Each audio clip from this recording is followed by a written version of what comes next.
ಶ್ರೀ ಗುರುಭ್ಯೋ ನಮಃ. ಹರಿ ಓಂ. ವಿಜ್ಞಾನರೋಚಿ ಪರಿಪೂರಿತಾಂತರ್ಬಾಹ್ಯಾಂಡಕೋಶಂ ಹರಿತೋಪಲಾಭಂ ತರ್ಕಾಭಯೇತಂ ವಿಧಿ ಸರ್ವಪೂರ್ವಗೀರ್ವಾಣ ವಿಜ್ಞಾನದಮಾನತೋಸ್ಮಿ. ಪ್ರಥಮೋ ಹನುಮಾನ್ ನಾಮ ದ್ವಿತೀಯೋ ಭೀಮ ಏವ ಚ. ಪೂರ್ಣಪ್ರಜ್ಞಸ್ತೃತೀಯಸ್ತು ಭಗವತ್ಕಾರ್ಯಸಾಧಕಃ. ಬುದ್ಧಿರ್ಬಲಂ ಯಶೋಧೈರ್ಯಂ ನಿರ್ಭಯತ್ವಮರೋಗತಾ. ಅಜಾಡ್ಯಂ ವಾಕ್ಪಟುತ್ವಂಚ ಹನುಮತ್ ಸ್ಮರಣಾದ್ ಭವೇತ್. ಪೃಥ್ವೀಮಂಡಲಮಧ್ಯಸ್ಥಾಃ ಪೂರ್ಣಬೋಧಮತಾನುಗಾಃ ವೈಷ್ಣವಾ ವಿಷ್ಣುಹೃದಯಾಃ ತನ್ನಮಸ್ಯೇ ಗುರುನ್ ಮಮ.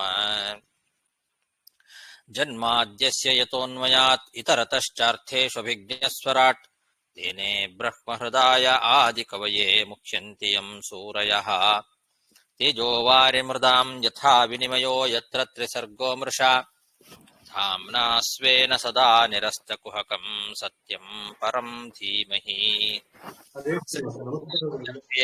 ನಿಯತಿದೃಶಿತಮೋ ಬಂಧಮೋಕ್ಷಾಶ್ಚ ಯಸ್ಮಾತಸ್ಯ ಶ್ರೀ ಬ್ರಹ್ಮರುದ್ರ ಪ್ರಭೃತಿಸುರನರದ್ವೀಷಶತ್ರುತ್ಮಕಸ್ಯ ವಿಷ್ಣೋರ್ವ್ಯಸ್ತಾಃ ಸಮಸ್ತಾಃ ಸಕಲಗುಣನಿಧಿಃ ಸರ್ವದೋಷವ್ಯಪೇತಃ.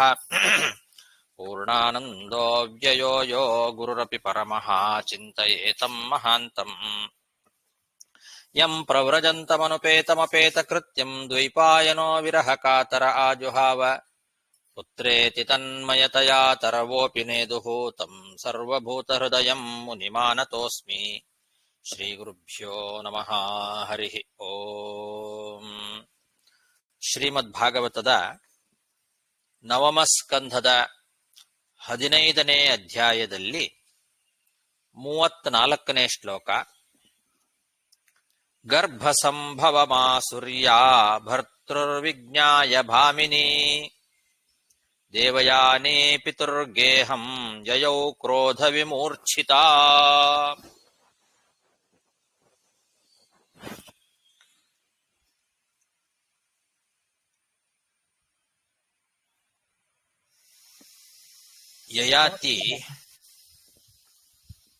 ಯಯಾತಿಯ ಇಬ್ಬರು ಪತ್ನಿಯರು ದೇವಯಾನಿ ಮತ್ತು ಶರ್ಮಿಷ್ಠ. ಅದರಲ್ಲಿ ದೇವಯಾನಿ ಯದು ಮತ್ತು ತುರ್ವಸು ಎಂಬಂತಹ ಇಬ್ಬರು ಮಕ್ಕಳನ್ನು ಹಡೆದ್ಲು. ಶರ್ಮಿಷ್ಠ 3 ಜನ ದೃಹ್ಯು, ಅನು, ಪೂರು ಎಂಬಂತಹ 3 ಜನ ಮಕ್ಕಳನ್ನ ಹಡೆದ್ಲು ಅಂತ ಹಿಂದಿನ ಶ್ಲೋಕದಲ್ಲಿ ನೋಡಿದ್ವಿ. ಯದುಂ ಚ ತುರ್ವಸುಂ ಚೈವ ದೇವಯಾನಿ ವ್ಯಜಾಯತ. ದೃಹ್ಯಂ ಚ ಅನುಂಚ ಪೂರುಂಚ ಶರ್ಮಿಷ್ಠ ವಾರ್ಷಪರ್ವಣಿ ಅಂತ. ಈ ಚರಿತ್ರೆಯನ್ನ ಇನ್ನು ಸ್ವಲ್ಪ ವಿಸ್ತಾರವಾಗಿ ಭಾಗವತ ವರ್ಣನೆ ಮಾಡ್ತದೆ. ದೇವಯಾನಿ ಏನ್ ಮಾಡಿದ್ಲು ಅಂದ್ರೆ, ತನ್ನ ಗಂಡನಾದಂತಹ ಯಯಾತಿಯಿಂದ ಶರ್ಮಿಷ್ಠೆ ಗರ್ಭವತಿಯಾದ್ಲು ಅನ್ನೋದನ್ನ ತಿಳಿದ ಕೂಡ್ಲೇನೆ ಅವಳಿಗೆ ಸಿಟ್ಟು ಬಂತು. ದೇವಯಾನಿಗೆ ತನ್ನ ಗಂಡನಿಂದ ಶರ್ಮಿಷ್ಠೆಗೆ ಗರ್ಭೋತ್ಪತ್ತಿ ಆಯಿತು ಅನ್ನೋ ವಿಷಯ ಗೊತ್ತಾದ ಕೂಡಲೇ ಅವಳು ಕೆಲಸಕ್ಕೋಸ್ಕರ ಬಂದವಳು, ಸೇವೆಗೋಸ್ಕರ ಅಂತ ಬಂದವಳು ಶರ್ಮಿಷ್ಠ. ಅವಳಿಗೆ ಗರ್ಭೋತ್ಪತ್ತಿ ಆಯಿತು ತನ್ನ ಗಂಡನಿಂದ ಅನ್ನೋ ವಿಷಯವನ್ನ ತಿಳಿದು ದೇವಯಾನಿ ಬಹಳ ಸಿಟ್ಟಿನಿಂದ ಕ್ರೋಧ ವಿಮೂರ್ಛಿತ ಅಂದಿದ್ದಾರೆ. ಸಿಟ್ಟಿನಿಂದ ಮೈಮರೆತು ಬಿಟ್ಟಿದ್ದಾಳೆ. ಮೈಮರೆತು ಅವಳು ಸಿಟ್ಟಾಗಿ ತವ್ರ ಮನೆಗೆ ಹೋಗ್ಬಿಟ್ಲಂತೆ. ದೇವಯಾನಿ ಶುಕ್ರಾಚಾರ್ಯ ಮನೆಗೆ, ತವ್ರ ಮನೆಗೆ ಹೊರಟು ಬಿಟ್ಲು. ಗರ್ಭಸಂಭವಂ ಆಸುರ್ಯಾಹ ಅಂತಿದ್ದಾರೆ. ಆಸುರ್ಯ ಅಂದ್ರೆ ಅಸುರನ ಮಗಳು ಅಂತ ಅರ್ಥ. ಶರ್ಮಿಷ್ಠ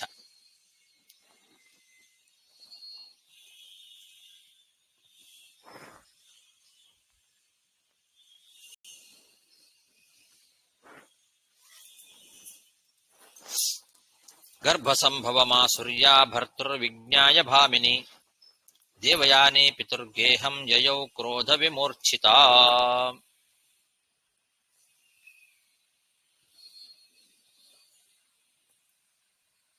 ಪ್ರಿಯಾಂ ಅನುಗತಃ ಕಾಮಿ ವಚೋಭಿರಭಿಮಂತ್ರಯನ್ ನ ಪ್ರಸಾದಯಿತುಂ ಶೇಕೆ ಪಾದ ಸಂವಾಹನಾದಿಭಿಃ. ಯಯಾತಿ ದೇವಯಾನಿಯನ್ನ ತುಂಬಾ ಪ್ರೀತಿಸ್ತಾ ಇದ್ದ. ಅವಳು ಬೇಜಾರಾಗಿ ತವರು ಮನೆಗೆ ಹೋದರೂ ಕೂಡ ಅವಳ ಹಿಂದೆನೆ ಹೋದ. ಅವಳನ್ನ ಸಮಾಧಾನ ಮಾಡಬೇಕು ಅಂತ ಬಹಳ ಪ್ರಯತ್ನ ಮಾಡಿದ. ಕಾಮಿ ಅಂತ ಹೇಳಿದ್ದಾರೆ, ಅವಳನ್ನ ಕಾಮಿಸುವವನು ಈ ಯಯಾತಿ. ಅವಳ ಮೇಲೆ ತುಂಬಾ ಕಾಮವನ್ನ ಇಟ್ಕೊಂಡಿದ್ದ. ಹಾಗಾಗಿ ಅವಳನ್ನ ರಮಿಸ್ಲಿಕ್ಕೋಸ್ಕರ ಬಹಳ ರೀತಿಯಲ್ಲಿ ಅವಳ ಕಿವಿಯಲ್ಲಿ ಏನೇನೋ ಮಾತುಗಳನ್ನ ಹೇಳೋದು, ಅವಳ ಕಾಲು ಒತ್ತೋದು ಮೊದಲಾದ ನಾನಾ ರೀತಿಯಿಂದ ಅವಳನ್ನ ಒಲಿಸ್ಕೊಳ್ಬೇಕು ಅಂತ ಪ್ರಯತ್ನ ಮಾಡಿದ. ಹೆಂಡತಿಯ ಮೇಲೆ ತುಂಬಾ ಪ್ರೀತಿ ಇದ್ದಾಗ ಕಾಮುಕನಾದಂತಹ ವ್ಯಕ್ತಿ ಏನೇನು ಮಾಡ್ಲಿಕ್ಕೆ ಸಾಧ್ಯ ಅದೆಲ್ಲವನ್ನೂ ಕೂಡ ಮಾಡದ.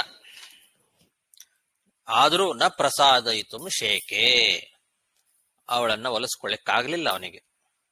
ಪಾದ ಸಂವಾಹನಾದಿಬಿಹಿ ಅಂತ ಹೇಳಿದ್ದಾರೆ, ಕಾಲೊತ್ತೋದು ಮೊದಲಾದಂತಹ ರೀತಿಯಲ್ಲಿ ಅವಳನ್ನ ಒಲಿಸ್ಕೊಳ್ಳಿಕ್ಕೆ ಪ್ರಯತ್ನ ಮಾಡಿದ ಅಂತ. ಆದರೂ ಅವಳನ್ನ ಮನವೊಲಿಸ್ಲಿಕ್ಕಾಗ್ಲಿಲ್ಲ ಯಯಾತಿಗೆ.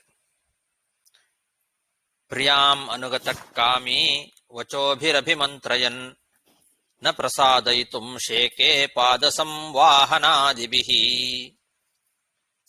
ಶುಕ್ರಸ್ತಮಾಹ ಕುಪಿತಃ ಸ್ತ್ರೀ ಕಾಮಾನ್ ನೃತಪೂರುಷ ತ್ವಾಂ ಜರಾ ವಿಶತೆ ಮಂದ ವಿರೂಪಕರಣೀ ನೃಣಾಂ.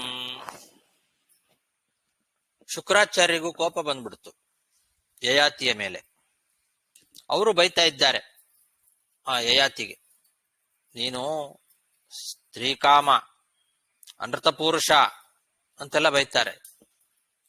ಸ್ತ್ರೀ ಲೋಲುಪ, ನೀನು ಸುಳ್ಳು ಹೇಳತಕ್ಕಂಥವನು, ನೀನು ಅನೃತ ಪುರುಷ ಅಂದ್ರೆ ಸುಳ್ಳು ಮಾತಾಡತಕ್ಕಂಥವನು, ನೀನು ಬುದ್ಧಿಗೇಡಿ.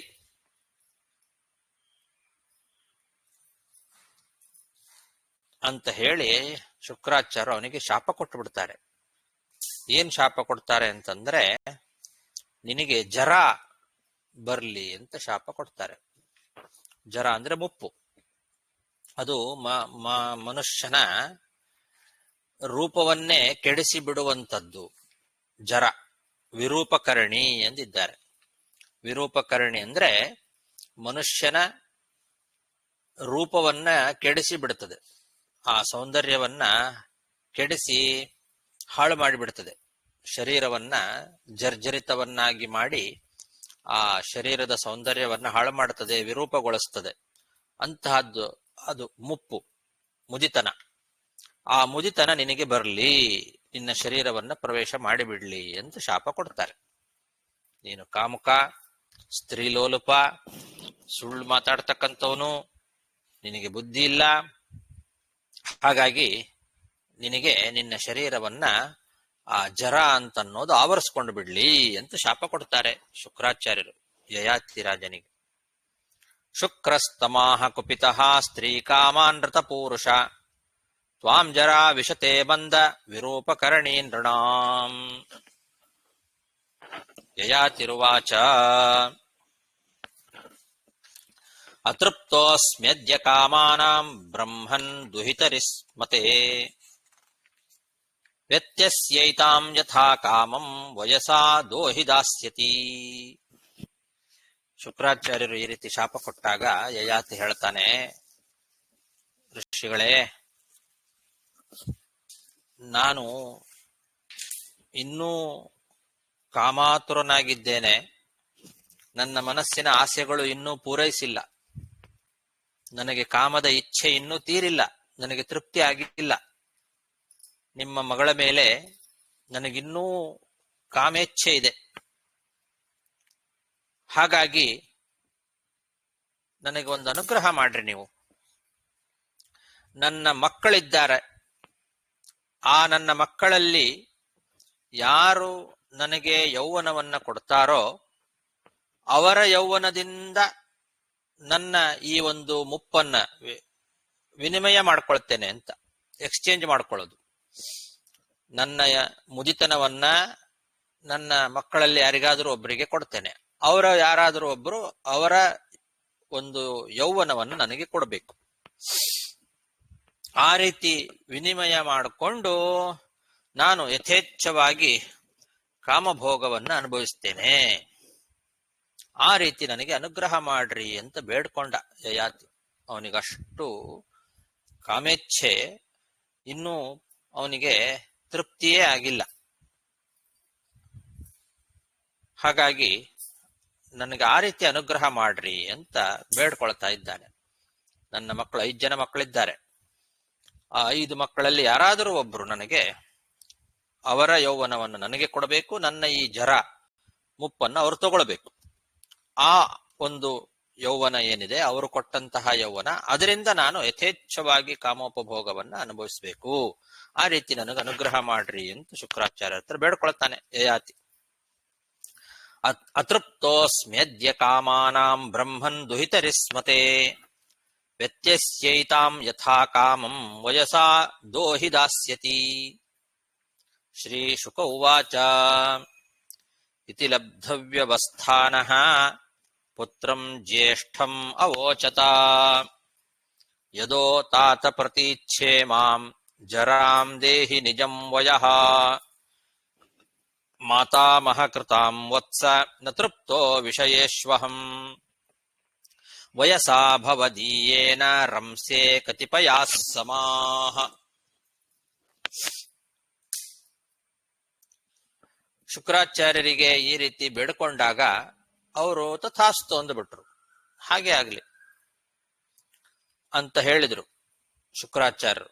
ನಿನ್ನ ಮಕ್ಕಳಲ್ಲಿ ಯಾರಾದರೂ ಒಬ್ಬರು ನಿನಗೆ ಯೌವನವನ್ನ ಕೊಟ್ರೆ ಆ ಯೌವನದಿಂದ ನೀನು ಸುಖವನ್ನ ಅನುಭವಿಸು, ಆಗಬಹುದು ಅಂತ ಅವರು ತಥಾಸ್ತು ಅಂತ ಹೇಳಿದ ಮೇಲೆ ಯಯಾತಿ ತನ್ನ ಈ ಮುಪ್ಪನ್ನ ಅದನ್ನ ವಿನಿಮಯ ಮಾಡ್ಕೊಳ್ಬೇಕು.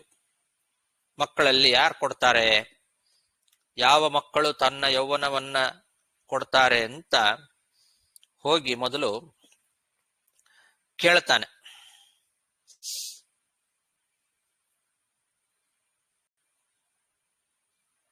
ಯದು ಅವನು ಹಿರೇ ಮಗ, ಅವನಿಗೆ ಆದೇಶ ಮಾಡ್ತಾನೆ, ಮಗು ಯದು, ನನ್ನ ಈ ಒಂದು ಮುದಿತನವನ್ನ, ಮುಪ್ಪನ್ನ, ಜರಾವನ್ನ ನೀನು ಸ್ವೀಕಾರ ಮಾಡು.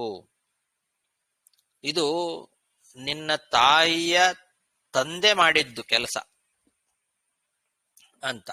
ಮಾತಾಮಹ ತಾಯಿಯ ತಂದೆ ಅಂದ್ರೆ ಯದುವಿನ ತಾಯಿ ದೇವಯಾನಿ, ದೇವಯಾನಿಯ ತಂದೆ ಶುಕ್ರಾಚಾರ್ಯ ಶಾಪ ಕೊಟ್ಟದ್ದು. ಹಾಗಾಗಿ ನಿನ್ನ ಮಾತಾಮಹ ಅದು, ನಿನ್ನ ತಾಯಿಯ ತಂದೆ, ಅಜ್ಜ. ಆ ಮಾತಾಮಹನಿಂದ ಆದಂತಹ ಕೆಲಸ ಇದು. ನನಗೆ ಮುಪ್ಪು ಬಂದು ಬಿಟ್ಟಿದೆ, ಆ ಮುಪ್ಪನ್ನ ನೀನು ಸ್ವೀಕಾರ ಮಾಡು. ಅದನ್ನ ನೀನು ಸ್ವೀಕಾರ ಮಾಡಿ ನಿನ್ನ ಯೌವನವನ್ನ ನನಗೆ ಕೊಡು. ನನಗೆ ಇನ್ನೂ ವಿಷಯ ಭೋಗಗಳಲ್ಲಿ ಆಸಕ್ತಿ ಕಡಿಮೆ ಆಗಿಲ್ಲ, ತೃಪ್ತಿ ಆಗಿಲ್ಲ ನನಗೆ. ಹಾಗಾಗಿ ನೀನು ಕೊಟ್ಟಂತಹ ಯೌವನದಿಂದ ನಾನು ಕೆಲವು ವರ್ಷಗಳ ಕಾಲ ಸುಖ ಪಡ್ತೇನೆ. ಹಾಗಾಗಿ ನಿನ್ನ ಯೌವನವನ್ನ ನನಗೆ ಕೊಡು, ನನ್ನ ಈ ಜರಾವನ್ನ ನೀನು ಸ್ವೀಕಾರ ಮಾಡು ಅಂತ ಯದು ಹತ್ರ ಹೋಗಿ ಕೇಳ್ತಾನೆ.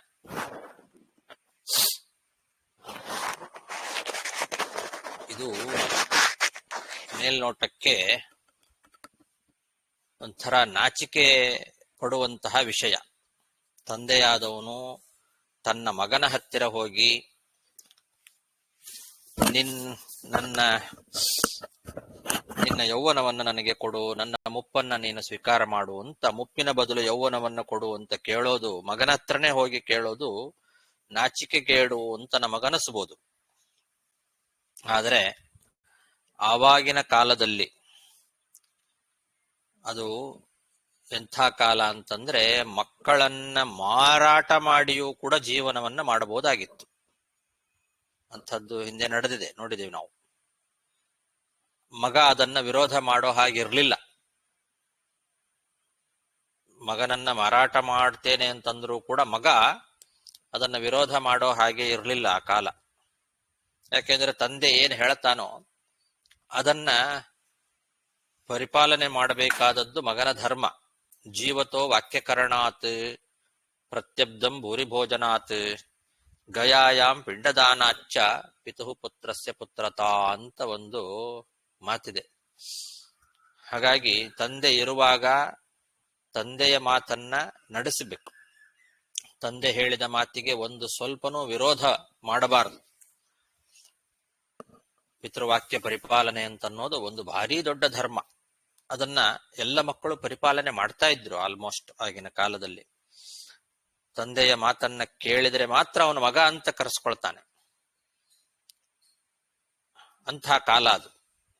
ಮತ್ತೆ ಈ ಯೌವನವನ್ನ ಅವನು ಮಗನಿಂದ ಶಾಶ್ವತವಾಗಿ ಏನು ಕಿತ್ತುಕೊಳ್ತಾ ಇಲ್ಲ.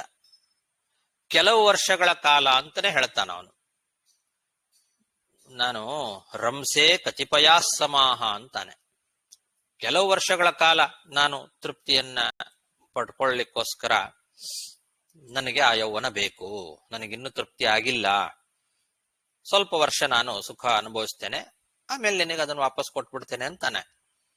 ಕೆಲವು ವರ್ಷಗಳ ಕಾಲ ಅಂತಾನೆ ಕೇಳ್ತಾ ಇದ್ದಾನೆ. ಇದು ಆಗಿನ ಕಾಲದಲ್ಲಿ ಸರಿಯಾಗಿತ್ತು. ಇತಿ ಲಬ್ಧವ್ಯವಸ್ಥಾನಃ ಪುತ್ರಂ ಜ್ಯೇಷ್ಠಂ ಅವೋಚತ ಯದೋ ತಾತ ಪ್ರತೀಚ್ಛೇ ಮಾಂ ಜರಾಂ ದೇಹಿ ನಿಜಂ ವಯಃ ಮಾತಾಮಹ ಕೃತಾಂ ವತ್ಸ ನ ತೃಪ್ತೋ ವಿಷಯೇಷ್ವಹಂ ವಯಸಾ ಭವದೀಯೇನ ರಂಸೆ ಕತಿಪಯಾಸ್ಸಮಾಹ. ಯದುರ್ವಾಚ ನೋತ್ಸಹೇ ಜರಯಾ ಸ್ಥಾತುಂ ಅಂತರಾ ಪ್ರಾಪ್ತಯಾ ತವ ಅವಿದಿತ್ವಾ ಸುಖಂ ಗ್ರಾಮ್ಯಂ ವೈತೃಷ್ಣ್ಯಂ ನೈತಿ ಪೂರುಷಃ. ಯದು ತನ್ನ ಅಪ್ಪನಿಗೆ ಹೇಳ್ತಾನೆ, ಅಪ್ಪ, ನನಗೆ ಈ ಯೌವನ ಕಾಲದಲ್ಲಿ ಮಧ್ಯದಲ್ಲೇ ಇದ್ದಕ್ಕಿದ್ದಂತನೇ ನನಗೆ ಜರ ಬರ್ತದೆ, ಮುಪ್ಪು ಬರ್ತದೆ ಅಂತಂದ್ರೆ ಆ ಮುಪ್ಪನ್ನ ತಗೊಂಡು ವೈರಾಗ್ಯದಿಂದ ಇರ್ಲಿಕ್ಕೆ ನನಗೆ ಇಷ್ಟ ಇಲ್ಲ ಅಂದ್ಬಿಡ್ತಾನೆ.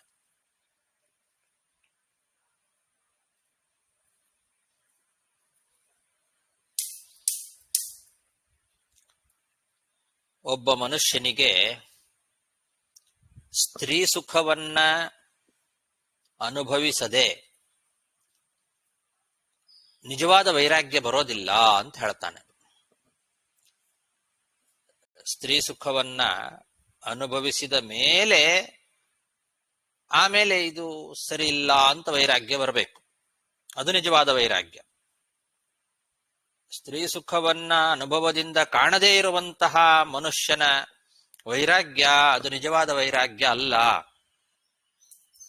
ಅವಿದಿತ್ವಾ ಸುಖಂ ಗ್ರಾಮ್ಯಂ ವೈತೃಷ್ಣ್ಯಂ ನೈತಿ ಪೂರುಷಃ ಅಂತ ಮಾತು. ಇದು ಯದು ಹೇಳುವ ಮಾತು.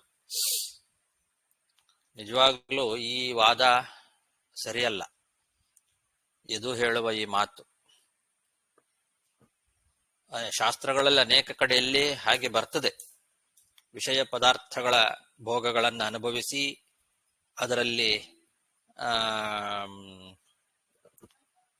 ಅದರಲ್ಲಿರುವ ಅನಿತ್ಯತ್ವವನ್ನು ಮನಗಂಡು ಆಮೇಲೆ ವೈರಾಗ್ಯವನ್ನ ತಾಳಿ ಕಾಡಿಗೆ ಹೋದರು, ತಪಸ್ಸು ಮಾಡಿದರು ಅಂತ ಹೀಗೆಲ್ಲ ನಾವು ಇತಿಹಾಸಗಳಲ್ಲಿ ನೋಡ್ತೇವೆ. ಆ ಮಾತನ್ನು ಇವನು ಹೇಳ್ತಾನೆ. ಸ್ತ್ರೀ ಸುಖವನ್ನ ಅನುಭವಿಸದೆ ಇರುವಂತಹ ಮನುಷ್ಯನಿಗೆ ಬರುವ ವೈರಾಗ್ಯ ಇದೆಯಲ್ಲ, ಅದು ನಿಜವಾದ ವೈರಾಗ್ಯ ಅಲ್ಲ. ಅದರಲ್ಲೇನೋ ಅವನಿಗೆ ಇನ್ನೂ ಪೂರ್ಣವಾದ ವೈರಾಗ್ಯ ಇಲ್ಲದೆ ಅಪೇಕ್ಷೆ ಅನ್ನೋದು ಹಾಗೆ ಉಳ್ಕೊಂಡ್ಬಿಟ್ಟಿರ್ತದೆ ಒಳಗೆ ಅಂತ ಯದು ಹೇಳುವ ಮಾತು ಸರಿಯಲ್ಲ. ಯಾಕೆಂದ್ರೆ ಇತಿಹಾಸದಲ್ಲಿ ಅಂತಹ ವಿರಕ್ತರನ್ನು ನಾವು ನೋಡಿದ್ದೇವೆ. ಹುಟ್ಟುವಾಗಲೇ ವಿರಕ್ತರಾಗಿರ್ತಾರೆ ಕೆಲವರು. ಕೆಲವರು ಕೊನೆಯವರೆಗೆ ಸ್ತ್ರೀ ಸುಖವನ್ನ ಅನುಭವಿಸಿದರೂ ಕೂಡ ವೈರಾಗ್ಯ ಬರೋದೇ ಇಲ್ಲ ಅಂತವರು ಇದ್ದಾರೆ. ಆದ್ರಿಂದ ಯಾರಿಗೆ ಯಾವಾಗ ವೈರಾಗ್ಯ ಬರ್ತದೆ ಅಂತನ್ನೋದು ಅದು ಅವರವರ ಕರ್ಮದ ಮೇಲೆ, ಅವರವರ ಯೋಗ್ಯತೆ ಮೇಲೆ ಹೋಗ್ತದೆ ಹೊರತು ಇದು ಎಲ್ಲರಿಗೂ ಅನ್ವಯಿಸುವ ಮಾತಲ್ಲ ಎಂದು ಹೇಳೋದು. ಅವನು ಹೇಳ್ದ, ಅವಿದಿತ್ವಾ ಸುಖಂ ಗ್ರಾಮ್ಯಂ ವೈತೃಷ್ಣ್ಯಂ ನೈತಿ ಪೂರುಷಃ ಅಂತ ಅವನು ಹೇಳಿದ್ದಾನೆ. ಆದ್ರೆ ಈ ಮಾತು ಎಲ್ರಿಗೂ ಅನ್ವಯಿಸೋದಿಲ್ಲ.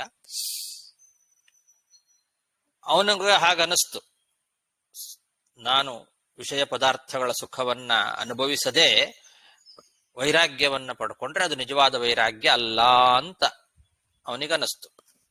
ಶಾಸ್ತ್ರದಲ್ಲಿ ಒಂದು ಮಾತಿದೆ, ಯದಹರೇವ ವಿರಜೇತ್ ತದಹರೇವ ಪ್ರವ್ರಜೇತ್ ಅಂತ ವಿಧಿ. ಯಾವಾಗ ವೈರಾಗ್ಯ ಬರ್ತದೋ ಆವಾಗಲೇ ತಾನು ಎಲ್ಲವನ್ನು ತ್ಯಾಗ ಮಾಡಿ ಸನ್ಯಾಸಿ ಆಗಬೇಕು ಅಂತ ಮಾತು ಬರ್ತದೆ. ಹಾಗಾಗಿ ವೈರಾಗ್ಯ ಅಂತನ್ನೋದು ಬಾಲ್ಯದಲ್ಲೂ ಬರಬಹುದು, ಅಥವಾ ಯೌವನದಲ್ಲೂ ಬರಬಹುದು, ಅಥವಾ ಮುದಿತನದಲ್ಲೂ ಬರಬಹುದು, ಅಥವಾ ಬರದೇನೂ ಇರಬಹುದು.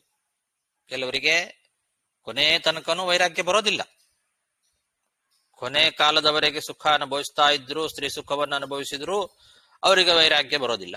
ಕೆಲವರಿಗೆ ಹುಟ್ಟುವಾಗಲೇ ವೈರಾಗ್ಯ ಇರ್ತದೆ ಅಂತ ನೋಡಿದೀವಿ ನಾವು. ನೋತ್ಸಹೇ ಜರಯಾ ಸ್ಥಾತುಂ ಅಂತರಾ ಪ್ರಾಪ್ತಯಾ ತವ ಅವಿದಿತ್ವಾ ಸುಖಂ ಗ್ರಾಮ್ಯಂ ವೈತೃಷ್ಣ್ಯಂ ನೈತಿ ಪೂರುಷಃ ತುರ್ವಸುಶ್ಚೋದಿತ ಪಿತ್ರ ದೃಹ್ಯುಶ್ಚಾನುಶ್ಚ ಭಾರತ ಪ್ರತ್ಯಾಚಕ್ಷುರಧರ್ಮಜ್ಞಾಹ್ಯನಿತ್ಯೇ ನಿತ್ಯಬುದ್ಧಯಃ. ಸರಿ, ಯದು ಒಪ್ಪುಗಳಿಲ್ಲ. ತುರ್ವಸು ಹತ್ರ ಹೋದ. ಯದು ಒಪ್ಕೊಳ್ತಾ ಇಲ್ಲ, ಆದ್ರಿಂದ ತುರ್ವಸುನ ಹತ್ರ ಹೋಗಿ, ಎರಡನೇ ಮಗ, ಅವನ ಹತ್ರ ಹೋಗಿ ಕೇಳ್ದ, ನನ್ನ ಮುದಿತನವನ್ನ ನೀನು ತಗೋ, ನಿನ್ನ ಯೌವನವನ್ನ ನನಗೆ ಕೊಡು ಅಂತ ಹೋಗಿ ಇದೇ ಮಾತನ್ನ ಅವನ ಹತ್ರ ಕೇಳ್ದ. ಅವನು ಒಪ್ಪುಗಳಿಲ್ಲ. ಆಮೇಲೆ ಮತ್ತೊಬ್ಬನ ಹತ್ರ ಹೋದ, ದೃಹ್ಯು ಹತ್ರ ಹೋದ. ದೃಹ್ಯುರ ಹತ್ರ ಹೋಗಿ ಕೇಳಿದ್ರೆ ಅವನು ಒಪ್ಪುಗಳಿಲ್ಲ. ಆಮೇಲೆ ಅವನನ್ನು ಬಿಟ್ಟು ಅನು ಹತ್ರ ಹೋದ. ಅವನು ಒಪ್ಪುಗಳಿಲ್ಲ. ಹೀಗೆ ಯದು, ತುರ್ವಸು, ದೃಹ್ಯು, ಅನು, 4 ಜನರು ತಂದೆಯ ಆದೇಶವನ್ನು ತಿರಸ್ಕಾರ ಮಾಡಿಬಿಟ್ರು. ಇವರಿಗೆ ಧರ್ಮದ ಪ್ರಜ್ಞೆ ಇಲ್ಲ ಅಂತ ಹೇಳ್ತಾರೆ. ಅಧರ್ಮಜ್ಞಾಹ, ಧರ್ಮ ಪ್ರಜ್ಞೆ ಇಲ್ಲದೆ ಇರತಕ್ಕಂಥವ್ರು ಇವರು 3 ಜನ ಅಂತ. ಅವರಿಗೆ ಈ ಯೌವನ ಅನ್ನೋದು ಶಾಶ್ವತ ಅಂತ ತಿಳ್ಕೊಂಡ್ಬಿಟ್ಟಿದ್ದಾರೆ. ಅನಿತ್ಯವಾದ ಈ ಯೌವನದ ವಿಷಯ ಸುಖ ಏನಿದೆ ಅದು ಶಾಶ್ವತ ಅಂತ ನಂಬಿದವರು. ಅನಿತ್ಯೇ ನಿತ್ಯ ಬುದ್ಧಯ ಅಂತ. ಅನಿತ್ಯವಾದಂತಹ ಈ ಯೌವನದಲ್ಲಿ ಸಿಗುವ ವಿಷಯ ಸುಖ ಏನಿದೆ ಇದನ್ನೇ ನಿತ್ಯ ಅಂತ ತಿಳ್ಕೊಂಡವರು ಇವರು 4 ಜನ. ಹಾಗಾಗಿ ಅವರು ಪ್ರತ್ಯಾಚಕ್ಯು, ಆಗಲ್ಲ ಅಂತ ಹೇಳಿಬಿಟ್ರು. ನಮ್ಮ ಯೌವನವನ್ನು ನಿಮಗೆ ಕೊಡೋದಿಲ್ಲ ಅಂತ ಇವರು 4 ಜನ ಹೇಳಿದವರು. ತಿರಸ್ಕಾರ ಮಾಡಿಬಿಟ್ರು ತಂದೆಯ ಆಜ್ಞೆಯನ್ನ. ತುರ್ವಸುಶ್ಚೋಜಿತ ಪಿತ್ರ ದೃಹ್ಯುಶ್ಚಾನುಶ್ಚ ಭಾರತ ಪ್ರತ್ಯಾಚಕ್ಷುರ ಧರ್ಮಜ್ಞಾಹ್ಯನಿತ್ಯೇ ನಿತ್ಯ ಬುದ್ಧಯಃ ಅಪೃಚ್ಛತ್ತನಯಂ ಪೂರ್ವಂ ವಯಸೋನಂ ಗುಣಾಧಿಕಂ ಅಗ್ರಜವದ್ವತ್ಸ ಮಾಂ ಪ್ರತ್ಯಾಖ್ಯಾತುಮರ್ಹಸಿ. ಕೊನೆಗೆ ಪೂರ್ವನ್ನ ಬಂದು ಕೇಳಿದ. ಕೊನೆಯವನವನು 5 ಜನ ಮಕ್ಕಳಲ್ಲಿ ಕೊನೆ ಮಗ. ಅವನತ್ರ ಬಂದು ಕೇಳಿದ, ನೀನು ವಯಸ್ಸಿನಲ್ಲಿ ಸಣ್ಣವನಾಗಿದ್ರೂ ಕೂಡ ಗುಣದಲ್ಲಿ ಬಹಳ ಜ್ಯೇಷ್ಠನಾಗಿದ್ದಿ ಅಂಥವನು ಈ ಪೂರು. ಅದನ್ನ ಭಾಗವತವೇ ಹೇಳ್ತದೆ, ವಯಸ್ಸೋನಂ ಗುಣಾಧಿಕಂ ಅಂತ. ಪೂರು ವಯಸ್ಸಿನಲ್ಲಿ ಚಿಕ್ಕವನಾಗಿದ್ದರೂ ಕೂಡ ಗುಣದಲ್ಲಿ ಅಧಿಕನಾಗಿದ್ದ, ಒಳ್ಳೆ ಗುಣವಂತನಾದಂಥವನು ಪೂರು. ಹಾಗಾಗಿ ಯಯಾತಿ ಬಂದು ಹೇಳ್ತಾನೆ, ಮಗು ನೀನು ನಿನ್ನ ಅಣ್ಣಂದಿರು ಮಾಡಿದಂತೆ ನೀ ಮಾಡಬೇಡ. ನಿನ್ನ ಅಣ್ಣಂದಿರು ನನ್ನ ಆದೇಶವನ್ನು ತಿರಸ್ಕಾರ ಮಾಡಿಬಿಟ್ರು, ಹಾಗೆ ನನ್ನ ಆದೇಶವನ್ನು ನೀನು ತಿರಸ್ಕಾರ ಮಾಡಬೇಡ ಅಂತಾನೆ. ಅಪೃಚ್ಛತ್ತನಯಂ ಪೂರ್ವಂ ವಯಸೋನಂ ಗುಣಾಧಿಕಂ ಪ್ರತ್ಯಾಚಕ್ಷುರ ಧರ್ಮಜ್ಞಾಹ್ಯ ನಿತ್ಯೇ ನಿತ್ಯ ಬುದ್ಧಯ. ಅಪೃಚ್ಛತ್ತನಯಂ ಪೂರ್ವಂ ಆಯ್ತಲ್ಲ ಅದು. ಅಪೃಚ್ಛತ್ತನಯಂ ಪೂರ್ವಂ ವಯಸೋನಂ ಗುಣಾಧಿಕಂ ನ ತ್ವಮಗ್ರಜವದ್ವತ್ಸ ಮಾಂ ಪ್ರತ್ಯಾಖ್ಯಾತುಮರ್ಹಸಿ. ಪೂರ್ವರುವಾಚ, ಪೂರ್ವ ಏನ್ ಹೇಳ್ತಾನೆ ಅಂದ್ರೆ, ಕೋನು ಲೋಕೆ ಮನುಷ್ಯೇಂದ್ರ ಪಿತುರಾತ್ಮಕೃತ ಪುಮಾನ್ ಪ್ರತಿಕರ್ತುಂ ಕ್ಷಮೋ ಯಸ್ಯ ಪ್ರಸಾದಾದ್ ವಿಂದತೆ ಪರಂ. ಪೂರ್ವ ಹೇಳುವ ಮಾತು, ರಾಜನೇ, ಜನ್ಮ ಕೊಟ್ಟಂತಹ ತಂದೆಯ ಋಣವನ್ನ ಈ ಲೋಕದಲ್ಲಿ ಯಾರು ತಾನೇ ತೀರಿಸ್ಲಿಕ್ಕೆ ಸಾಧ್ಯ? ಜನ್ಮ ಕೊಟ್ಟಂತಹ ತಂದೆಯ ಋಣ ಅಷ್ಟು ಸುಲಭವಾಗಿ ತೀರ್ತಕ್ಕಂಥದ್ದಲ್ಲ. ಆ ತಂದೆಯ ಅನುಗ್ರಹದಿಂದ ಮಗನಾದವನು ಪರಮಾತ್ಮನನ್ನು ಕೂಡ ಪಡಿಬಹುದು. ಅಷ್ಟು ದೊಡ್ಡದು ಪಿತೃ ವಾಕ್ಯ ಪರಿಪಾಲನೆ, ತಂದೆಯ ಅನುಗ್ರಹ. ಆ ತಂದೆಯ ಅನುಗ್ರಹ ಅನ್ನೋದು ಬಹಳ ದೊಡ್ಡದು. ಅದರಿಂದ ಪರಂ ಅಂದ್ರೆ ಸರ್ವೋತ್ತಮನಾದ ಭಗವಂತನನ್ನು ಕೂಡ ಪಡಿಬಹುದು ತಂದೆಯ ಅನುಗ್ರಹ ಇದ್ರೆ. ಹಾಗಾಗಿ ತಂದೆ ಜನ್ಮ ಕೊಟ್ಟಂತವನು, ಅವನ ಋಣ ಅನ್ನೋದು ಅದನ್ನು ತೀರಿಸ್ಲಿಕ್ಕೆ ಲೋಕದಲ್ಲಿ ಯಾರ ಕೈಯಿಂದಲೂ ಸಾಧ್ಯ ಇಲ್ಲ. ಕೋನು ಲೋಕೆ ಮನುಷ್ಯೇಂದ್ರ ಪಿತುರಾತ್ಮಕೃತ ಪುಮಾನ್ ಪ್ರತಿಕರ್ತುಂ ಕ್ಷಮೋ ಯಸ್ಯ ಪ್ರಸಾದಾದ್ವಿಂದತೆ ಪರಂ. ಉತ್ತಮಶ್ಚಿಂಚಿತಂ ಕುರ್ಯಾತ್ ಪ್ರೋಕ್ತಕಾರೀತು ಮಧ್ಯಮಃ ಅಧಮೋ ಶ್ರದ್ಧಯಾ ಕುರ್ಯಾತ್ ಅಕರ್ತೋಚ್ಚರಿತಂ ಪಿತುಃ. ಮಕ್ಕಳಾದವರು ತಂದೆಯಲ್ಲಿ ಹೇಗೆ ನಡ್ಕೊಳ್ಬೇಕು ಅನ್ನುವಂತಹ ಒಂದು ಉತ್ತಮವಾದ ಸಂದೇಶವನ್ನ ಪೂರು ಹೇಳ್ತಾ ಇದ್ದಾನೆ.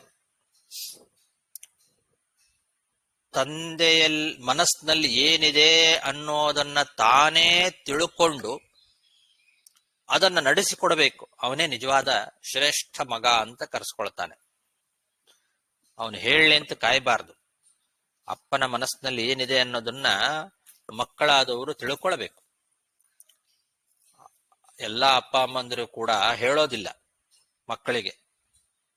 ಅವ್ರ ಮನಸ್ಸಲ್ಲಿ ಏನಿದೆ ಅನ್ನೋದನ್ನ ನಾವೇ ತಿಳ್ಕೊಳ್ಬೇಕು. ಆ ತಂದೆಯ ಮನಸ್ಸಿನಲ್ಲಿ ಏನಿದೆ ಅನ್ನೋದನ್ನ ತಾನೇ ತಿಳ್ಕೊಂಡು ತಂದೆಗೆ ಸಂತೋಷ ಆಗುವಂತೆ ಅವನಿಗೆ ನಡೆದುಕೊಳ್ತಕ್ಕಂತಹ ಮಗ ಏನಿದ್ದಾನಲ್ಲ, ಅವನು ನಿಜವಾದ ಶ್ರೇಷ್ಠವಾದ ಮಗ. ಇನ್ನು ತಂದೆ ಹೇಳಿದ ಮೇಲೆ ಆ ಮಾತನ್ನ ನಡೆಸ್ಕೊಡ್ತಾನಲ್ಲ ಮಗ, ಅವನು ಮಧ್ಯಮ. ತಂದೆ ಹೇಳಲಿ ಅಂತ ಕಾದು ಅಥವಾ ಗೊತ್ತಾಗದೇ ಇರ್ತದೆ, ಅವನ ಮನಸ್ಸಿನಲ್ಲಿ ಏನಿದೆ ಅನ್ನೋದು ಗೊತ್ತಾಗೋದಿಲ್ಲ ಮಕ್ಕಳಿಗೆ. ತಂದೆ ಹೇಳಿದ ಮೇಲೆ ಮಕ್ಕಳು ತಂದೆ ಹೇಳಿದ್ದಾನೆ ಅಂತ ಹೇಳಿ ಅಪ್ಪನ ಮಾತನ್ನ ನಡೆಸ್ಕೊಡ್ತಾರಲ್ಲ, ಅವರು ಮಧ್ಯಮ. ಹೇಳೋದಕ್ಕಿಂತ ಮುಂಚೆನೆ ಅವ್ರ ಮನಸ್ಸಲ್ಲಿ ಏನಿದೆ ಅನ್ನೋದನ್ನು ತಿಳ್ಕೊಂಡು ನಡೆಸ್ಕೊಡುವಂತ ಮಕ್ಕಳು ಶ್ರೇಷ್ಠ, ಉತ್ತಮ. ತಂದೆ ಹೇಳಿದ ಮೇಲೆ ಆ ತಂದೆಯ ಮಾತನ್ನ ನಡೆಸ್ಕೊಡ್ತಕ್ಕಂಥವ್ರು ಮಧ್ಯಮರು. ತಂದೆ ಹೇಳಿದ ಮೇಲೂ ಕೂಡ ಆ ಅಪ್ಪನ ಮಾತನ್ನ ನಿರಾಕರಣೆ ಮಾಡಿ ಅದರ ಮೇಲೆ ಅಶ್ರದ್ಧೆಯಿಂದ ನಿರಾಕರಣೆ ಮಾಡೋದಿಲ್ಲ, ಆದರೆ ಶ್ರದ್ಧೆ ಇರೋದಿಲ್ಲ. ತಂದೆಯ ಮಾತಿನ ಮೇಲೆ ಶ್ರದ್ಧೆ ಇರೋದಿಲ್ಲ, ಆದರೂ ನಿರಾಕರಣೆ ಮಾಡೋದಿಲ್ಲ. ಸರಿ, ಅಪ್ಪ ಹೇಳಿದಾನಲ್ಲ ಅಂತ ಮಾಡೋದು, ಅವನು ಅಧಮ ಅಂತಾರೆ. ಅಪ್ಪ ಹೇಳಿದ್ದಾನೆ, ಮನಸ್ಸಿಲ್ಲ, ಆದರೂ ಮನಸ್ಸಿಲ್ದಿದ್ರು ಮಾಡಬೇಕು, ಯಾಕೆ ಅಪ್ಪ ಹೇಳಿದಾನೆ ಅಂತ ಹೇಳಿ ಅಶ್ರದ್ಧೆಯಿಂದ ಕೆಲವರು ನಡೆಸ್ಕೊಡ್ತಾರೆ ತಂದೆಯ ಮಾತನ್ನ. ಅಂಥವ್ರು ಅಧಮರು ಅಂತ ಹೇಳ್ತಾರೆ. ಇನ್ನು ನಿರಾಕರಣೆ ಮಾಡಿಬಿಟ್ರೆ, ತಂದೆಯ ಮಾತನ್ನ ಶ್ರದ್ಧೆ ಇಲ್ಲದೆ ಇದ್ರು ಅವನು ಅಪ್ಪನ ಹೇಳಿದ ಮಾತನ್ನ ನಡೆಸಲೇಬೇಕು. ಒಂದ್ ವೇಳೆ ತಂದೆ ಹೇಳಿದ್ರೂ ಕೂಡ ಆ ಮಾತನ್ನ ನಡೆಸದೇ ಇರೋನು ನಿರಾಕರಣೆ ಮಾಡಿಬಿಟ್ರೆ ಅವನ ಮಗನೇ ಅಲ್ಲ ಅಂತಾರೆ. ಮತ್ತೇನು? ಅವನು ಅಮೇಧ್ಯ ಅಂತಾರೆ. ಮಗನ ತಂದೆಯಿಂದ ಹೊರಗೆ ಬಂದಂತಹ ಅಮೇಧ್ಯ ಇದ್ದ ಹಾಗೆ. ಅವನು ತಂದೆಯಿಂದ ಹೊರಗೆ ಬಂದವನು, ಹೌದು, ಅವನಿಂದಲೇ ಹುಟ್ಟಿದವನು, ಅವನಿಂದ ಹುಟ್ಟಿದ ಅಮೇಧ್ಯ ಇದ್ದ ಹಾಗೆ. ತಂದೆಯ ಮಾತನ್ನ ನಡೆಸದೇ ಇರ್ತಕ್ಕಂಥವನು.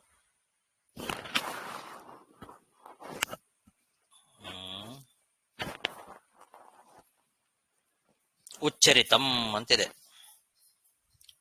ಅಕರ್ತೋಚ್ಚರಿತಂ ಪಿತುಹು ಅಂತ.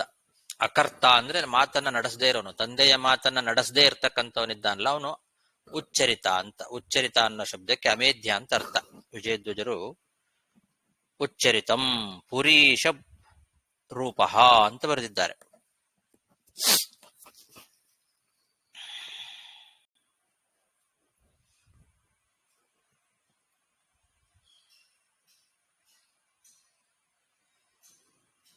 ಪುರೀಶ ಪ್ರಾಯ.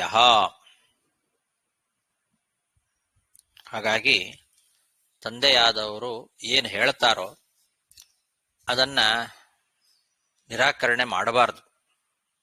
ಅವನ ಮಗನೇ ಅಲ್ಲ, ಅವನು ಆ ತಂದೆಯಿಂದ ಹೊರಗೆ ಬಂದ ಅಮೇಧ್ಯ ಇದ್ದ ಹಾಗೆ.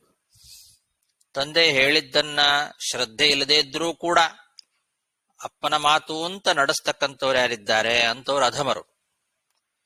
ತಂದೆ ಹೇಳಿದಾಗ ಶ್ರದ್ಧೆಯಿಂದ ಅಪ್ಪ ಹೇಳಿದ ಮಾತು ಅಂತ ಆ ಮಾತನ್ನ ನಡೆಸಿಕೊಡ್ತಕ್ಕಂಥವ್ರು ಮಧ್ಯಮರು.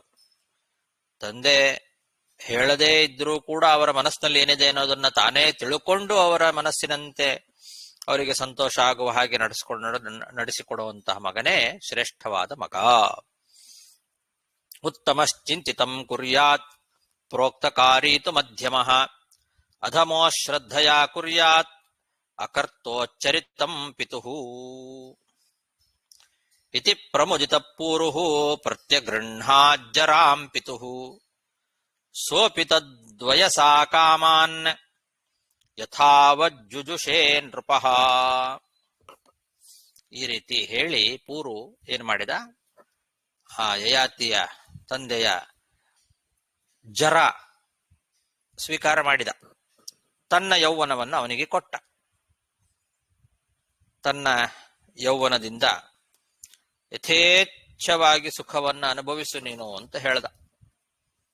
ಈ ರೀತಿ ಯಯಾತಿ ಮಹಾರಾಜ ಕಿರಿಯ ಮಗನಾದ ಪೂರುವಿನ ಯೌವನವನ್ನ ಸ್ವೀಕಾರ ಮಾಡಿ ಯಥಾಯೋಗ್ಯವಾಗಿ ವಿಷಯ ಸುಖಗಳನ್ನು ಅನುಭವಿಸಿದ ಅಂತ ಹೇಳ್ತಾರೆ.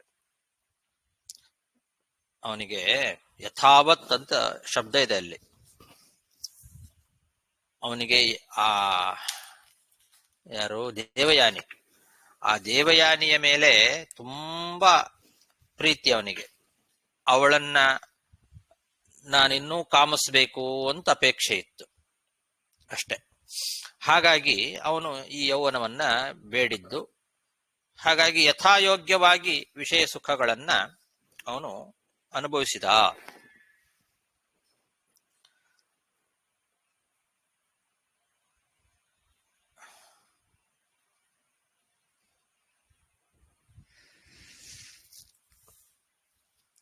ಇತಿ ಪ್ರಮುದಿತ ಪೂರುಃ ಪ್ರತ್ಯಗೃಹ್ಣಾಜ್ಜರಾಂ ಪಿತುಃ ಸೋಪಿ ತದ್ವಯಸಾ ಕಾಮಾನ್ ಯಥಾವಜ್ಜುಜುಷೇ ನೃಪಃ ಸಪ್ತದ್ವೀಪಪತಿಃ ಸಮ್ಯಕ್ ಪಿತೃವತ್ ಪಾಲಯನ್ ಪ್ರಜಾಃ ಯಥೋಪಜೋಷಂ ವಿಷಯಾನ್ ಜುಜೋಷಾವ್ಯಾಹತೇಂದ್ರಿಯಃ.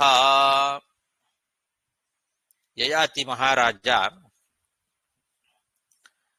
ತನ್ನ ಕರ್ತವ್ಯವನ್ನ ಚೆನ್ನಾಗಿ ಪಾಲನೆ ಮಾಡ್ತಾ ಇದ್ದ. ತಾನು ರಾಜನಾಗಿ ಮಾಡಬೇಕಾದಂತಹ ಕೆಲಸ ಏನಿದೆ, ಪ್ರಜೆಗಳನ್ನ ಪರಿಪಾಲನೆ ಮಾಡ್ತಕ್ಕಂಥದ್ದು, ಅದನ್ನ ಬಹಳ ಚೆನ್ನಾಗಿ ಮಾಡ್ತಾ ಇದ್ದ. ಸಪ್ತದ್ವೀಪಗಳಿಗೆ ಅಧಿಪತಿಯಾಗಿದ್ದ. ಬರೀ ಯಾವುದೋ ಒಂದು ಪ್ರದೇಶಕ್ಕೆ ರಾಜ ಅಲ್ಲ, ಅವನು 7 ದ್ವೀಪಗಳಿಗೆ ಒಡೆಯನಾಗಿದ್ದ. ಸಪ್ತದ್ವೀಪಪತಿ. ಹೀಗೆ ಸಪ್ತದ್ವೀಪಗಳಿಗೆ ಅಧಿಪತಿಯಾಗಿ ಎಲ್ಲ ಪ್ರಜೆಗಳನ್ನು ಕೂಡ ತನ್ನ ಮಕ್ಕಳಂತೆ ಕಾಪಾಡ್ತಾ ಇದ್ದ. ಅವನಿಗೆ ಇಂದ್ರಿಯದಲ್ಲಿ ಬಲ ಕಡಿಮೆ ಆಗೋದು ಅಂತಾನೆ ಇಲ್ಲ. ಅಂಥ ಒಂದು ಇಂದ್ರಿಯ ಪಾಠವ ಇತ್ತು. ಸುಖವಾಗಿ ವಿಷಯ ಸುಖಗಳನ್ನ ಅನುಭವಿಸಿದ. ಇಂದ್ರಿಯದಲ್ಲಿ ಒಳ್ಳೆ ಪಾಠವ ಇತ್ತು ಅಂತಂದ್ರೆ ಸುಖವಾಗಿ ವಿಷಯ ಪದಾರ್ಥಗಳ ಸುಖವನ್ನ ಅನುಭವಿಸಬಹುದು. ಅವನಿಗೆ ಹಾಗಿತ್ತು.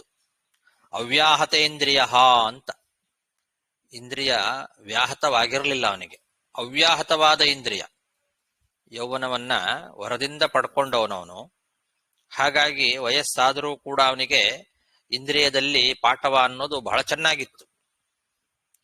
ಸಪ್ತದ್ವೀಪಗಳಿಗೆ ಒಡೆಯನಾಗಿ ಪ್ರಜೆಗಳನ್ನ ಬಹಳ ಚೆನ್ನಾಗಿ ಪಿತೃವತ್ ಪಾಲಯನ್ ಪ್ರಜಾಹ, ತಂದೆಯ ಅಂತೆ ಎಲ್ಲ ಮಕ್ಕಳಂತೆ ಪ್ರಜೆಗಳನ್ನ ಪಾಲನೆ ಮಾಡ್ತಾ ಇದ್ದ. ಯಾವುದೇ ರೀತಿಯಾದ ಇಂದ್ರಿಯಗಳ ಬಲ ಕಡಿಮೆ ಆಗ್ತಾ ಇರಲಿಲ್ಲ ಅವನಿಗೆ. ಯಥೋಪಜೋಷಂ ವಿಷಯಾನ್ ಭುಂಜನ್, ವಿಷಯ ಪದಾರ್ಥಗಳನ್ನ ಬಹಳ ಚೆನ್ನಾಗಿ ಸುಖವಾಗಿ ಅನುಭವಿಸ್ತಾ ಇದ್ದ. ಸಪ್ತದ್ವೀಪಪತಿ ಸಮ್ಯಕ್ ಪಿತೃವತ್ ಪಾಲಯನ್ ಪ್ರಜಾಃ ಯಥೋಪಜೋಷಂ ವಿಷಯಾನ್ ಜುಜೋಷಾವ್ಯಾಹತೇಂದ್ರಿಯಃ ದೇವಯಾನ್ಯಪ್ಯನುದಿನಂ ಮನೋವಾಗ್ದೇಹವಸ್ತುಭಿಃ ಪ್ರೇಯಸಃ ಪರಮಾಂ ಪ್ರೀತಿಂ ಉವಾಹ ಪ್ರೇಯಸೀರಃ. ದೇವಯಾನಿಯು ಕೂಡ ಯಯಾತಿ ಮಹಾರಾಜನಿಗೆ ಬಹಳ ಸುಖವನ್ನ ಕೊಟ್ಲಂತೆ. ತನ್ನ ಪ್ರಿಯಕರನಾದಂತಹ ಯಯಾತಿಗೆ ಪ್ರೇಯಸಿಯಾಗಿ ಎಲ್ಲ ರೀತಿಯಿಂದಲೂ ಕೂಡ ಸುಖವನ್ನ ಉಂಟು ಮಾಡಿದ್ಲಂತೆ. ಏಕಾಂತದಲ್ಲಿ ತನ್ನ ಮನಸ್ಸು, ಮಾತು, ಶರೀರ ಮತ್ತೆ ಅವನಿಗೇನೇನು ಇಷ್ಟವೋ ಎಲ್ಲ ಪದಾರ್ಥಗಳನ್ನು ಕೂಡ ಒದಗಿಸಿ ಕೊಡ್ತಾ ಇದ್ಲು ಅಂತ ಹೇಳ್ತಾರೆ. ಮನೋವಾಗ್ದೇಹ ವಸ್ತುವಿಹಿ ಎಂದಿದ್ದಾರೆ. ಆ ಯಯಾತಿ ರಾಜನಿಗೆ, ತನ್ನ ಪ್ರಿಯಕರನಾದಂತಹ ಗಂಡನಿಗೆ ಪ್ರೇಯಸಿಯಾದವಳು, ಪ್ರೇಯಸಿ ಪ್ರೇಯಸಃ ಪರಮಾಂ ಪ್ರೀತಿಂ ಅಂದಿದ್ದಾರೆ. ಪ್ರಿಯಕರನಾದಂತಹ ಯಯಾತಿಗೆ ಪ್ರೇಯಸಿಯಾದಂತಹ ದೇವಯಾನಿ ಎಲ್ಲ ರೀತಿಯಲ್ಲಿ ಸುಖವನ್ನ ಕೊಟ್ಟಿದ್ದಾಳೆ. ದೇಹ, ಮನಸ್ಸು ಮತ್ತೆ ಇದು ಏನದು ಇಷ್ಟವಾದ ವಸ್ತುಗಳು, ಮನೋ ವಾಕ್ ಮಾತು, ಮನಸ್ಸು, ಮಾತು, ದೇಹ ಮತ್ತು ವಸ್ತುಗಳು, ಅವನಿಗೇನೇನು ಇಷ್ಟವಾದ ವಸ್ತುಗಳು ಎಲ್ಲಾ ರೀತಿಯಿಂದಲೂ ಕೂಡ ಪರಮಾನಂದವನ್ನ ಉಂಟು ಮಾಡಿದ್ಲು. ಪರಮಾಂ ಪ್ರೀತಿಂ ಉವಾಹ ರಹಃ, ಏಕಾಂತದಲ್ಲಿ ಅತ್ಯಂತ ಸಂತೋಷವನ್ನ ಉಂಟು ಮಾಡಿದ್ಲು ದೇವಯಾನಿ ಯಯಾತಿ ರಾಜನಿಗೆ. ದೇವಯಾನ್ಯಪ್ಯನುದಿನಂ ಮನೋವಾಗ್ದೇಹ ವಸ್ತುಭಿಃ ಪ್ರೇಯಸ ಪರಮಾಂ ಪ್ರೀತಿಂ ಉವಾಹ ಪ್ರೇಯಸೀರಃ.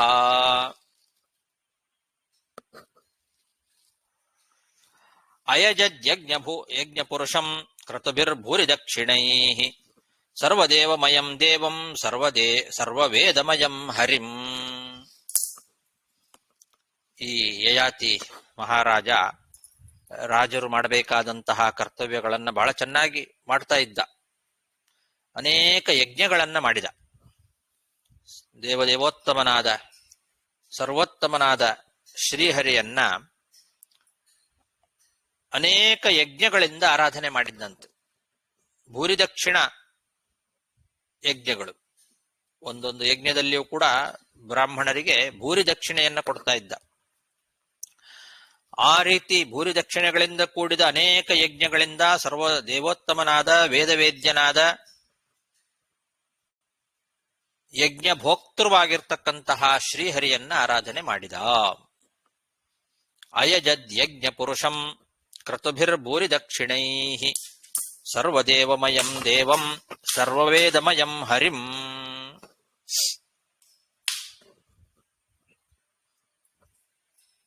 ಟೈಮ್ ಆಯ್ತಾ?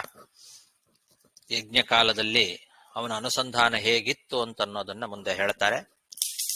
48 ಶ್ಲೋಕ ಆಯ್ತು. 15ನೇ ಅಧ್ಯಾಯದಲ್ಲಿ 9ನೇ ಸ್ಕಂದದಲ್ಲಿ 48ನೇ ಶ್ಲೋಕಕ್ಕೆ ಇವತ್ತಿನ ಪಾಠವನ್ನ ಮುಗಿಸೋಣ. ಮತ್ತೆ ನಾಳೆ ದಿವಸ ನೋಡೋಣ. ಶ್ರೀಕೃಷ್ಣ ಅರ್ಪಣಮಸ್ತು. ನಮಸ್ಕಾರ. ಶ್ರೀನಿವಾಸ ನಮಸ್ಕಾರ ಗುರುಗಳೇ. ಹರೇ ನಮಃ. ನಮಸ್ಕಾರ ಗುರುಗಳೇ. ನಮಸ್ಕಾರ ಗುರುಗಳೇ. ಒಂದು ಡೌಟ್. ಕೇಳಿ. ಒಂದು ಕೆಲವು ಒಂದೆರಡು ವಾರಕ್ಕೆ ಮುಂಚೆ ಒಂದು ಪಾಠ ಒಳಗೆ ಬಂದು ಆ ಭೃಗು ಗೋತ್ರಳಿನು ಅಂಗಿರಸ ಗೋತ್ರಳಿನು ಪರವರ ಒಳಗೆ ಬಂದು ಮದುವೆ ಮಾಡೋದು ಅಲವು ಮಾಡೋದು ಹಂಗಂತ ಒಂದು ವಚನ ಬಂತು. ಅದು ಯಾಕೆ ಅದು?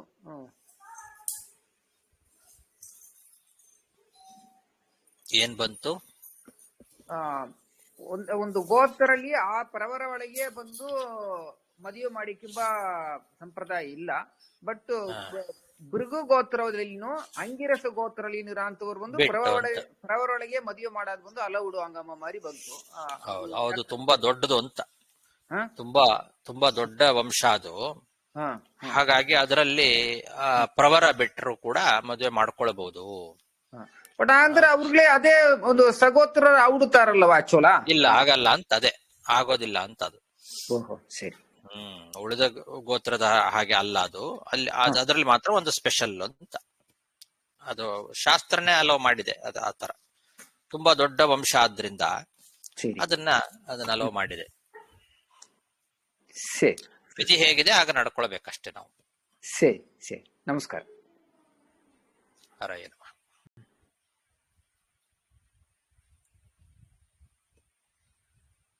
ಅರೇ ನಮಗೆ